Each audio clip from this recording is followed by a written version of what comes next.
Une rue discrète du quartier Gare à Strasbourg, l'endroit abrite au deuxième étage un centre de dépistage des infections sexuellement transmissibles.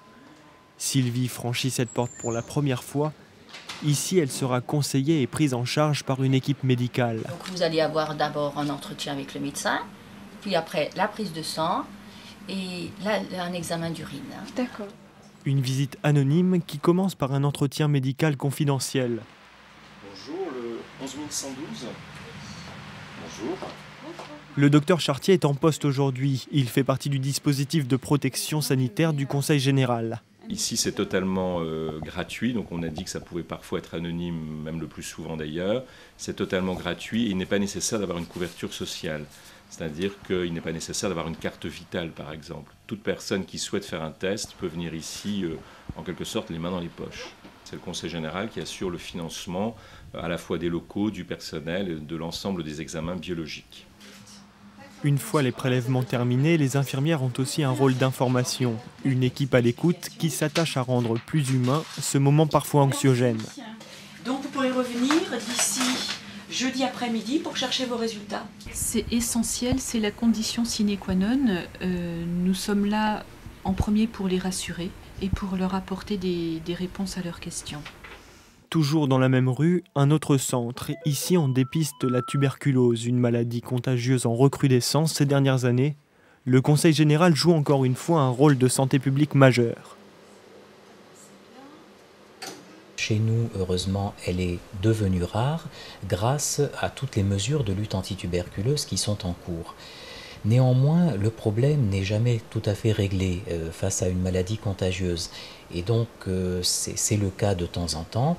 En France, on sait qu'il y a eu une recrudescence en 1991 et que nous assistons malheureusement en 2007 et 2008 à une nouvelle recrudescence du nombre de cas déclarés. Il est essentiel d'assurer la continuité des soins, c'est-à-dire qu'à partir du diagnostic, toute personne doit pouvoir être traitée, doit avoir un accès aux soins. Il existe des populations qui sont atteintes de manière disproportionnée, plus importante, des populations plus exposées. Et ces populations méritent d'être prises en considération de manière à apporter le maximum de prévention, de protection aux personnes qui en ont le plus besoin. Donc si on veut correctement assurer la continuité des soins et que toute personne ait accès à ces soins, il faut prévoir des structures qui vont assurer le suivi et les traitements des personnes qui n'auraient pas de couverture sociale. Et c'est une des missions du Conseil général, du Centre de lutte antituberculeuse du Conseil général.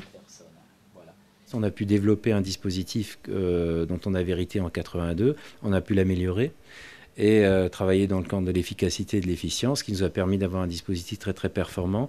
Et lors de la nouvelle loi de santé publique, enfin la loi de 2004, il y a eu donc une recentralisation des activités de prévention au niveau de l'État. Et finalement, les collectivités qui le voulaient ont pu décider de garder ces missions. Donc on a pu garder ces missions, on a pu encore continuer à les développer depuis cette nouvelle loi de santé publique. Le Conseil général transmet également les statistiques chiffrées pour le recensement épidémiologique, des structures départementales proches et au service des citoyens, assurés ou non. Un dispositif efficace pour lutter sur tout le territoire contre les maladies contagieuses. La tuberculose et les infections sexuellement transmissibles, une mission lourde mais de premier plan pour le Conseil général du Bas-Rhin.